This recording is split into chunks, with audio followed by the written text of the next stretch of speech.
In male-dominated industries like the mining industry, great ideas can get lost, not because they're bad ideas, but because of how they're communicated. Women often face unique challenges when trying to make their voices heard. And much of this comes down to the subtle differences in communication styles. These differences can lead to misunderstandings, missed career development opportunities, and significant frustration. But here's the thing, small shifts in how we deliver our message can ensure that our ideas are not only heard, but acted on. And that's what I'm going to be diving into today. Studies show that communication styles between men and women can differ significantly. And these differences are often amplified in male-dominated workplaces. For example, women are more likely to prioritize collaboration and build consensus, while men often adopt a more assertive, direct approach.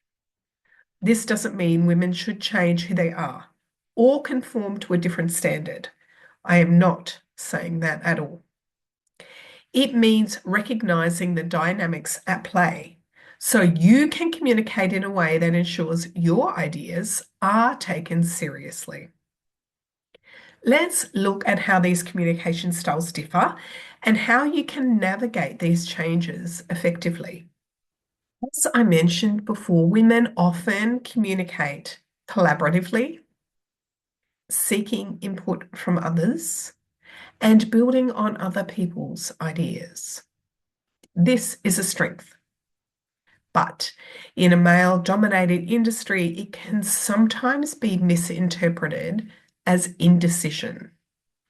Imagine you propose a cost-saving initiative by saying, I think we could consider reducing transport expenses. What does everyone think? Well, a male colleague might approach the same idea with, we need to cut transport costs by 15%. The message is the same, but the way it is heard is different. One sounds like a suggestion, the other, a directive.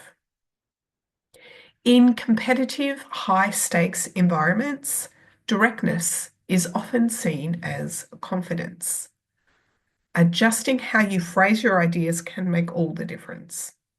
Women are more likely to use softeners, words like just, maybe, might, to sound polite or avoid conflict. However, this can dilute the impact of the message.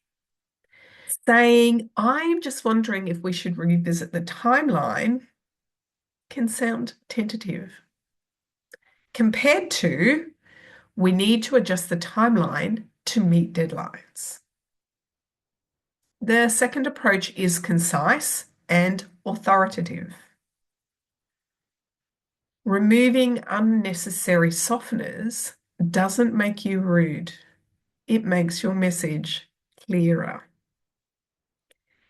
Empathy and emotional language are powerful tools, but the reality is, in technical fields like mining, messages framed with data and logic are often prioritized.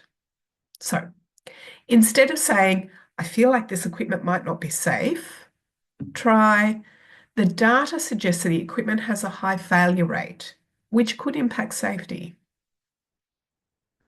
By aligning your message with the priorities of your audience, you will ensure your points are understood and respected.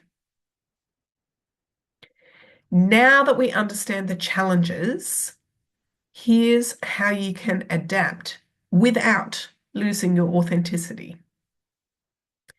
1, be concise and direct. Start with your conclusion or recommendation. For example, say, we need to prioritize safety inspections this quarter. instead of leading with a question. Secondly, use data to strengthen your points. In technical fields, numbers and facts carry weight. Back your ideas with evidence to show authority. Eliminate softness from your language. Practice dropping words like just or maybe. These weaken your impact. Frame emotional concerns in objective terms. Instead of saying, I feel like this approach won't work, say, this approach has risks due to X and Y. Leverage body language. Communication isn't just verbal. Maintain eye contact, use confident gestures, and sit or stand tall to project confidence. Here's the bottom line. You don't need to change who you are to be heard. You just need to tailor your approach to ensure your ideas stand out. The mining industry needs diverse perspectives, and that includes yours. If you found this helpful, why not pass it on to your fellow female colleagues? I know we've all experienced this at some point. And while you're at it, share it with your male colleagues too, because this isn't just a women's issue. Gender miscommunication requires both sides to work together for a real solution.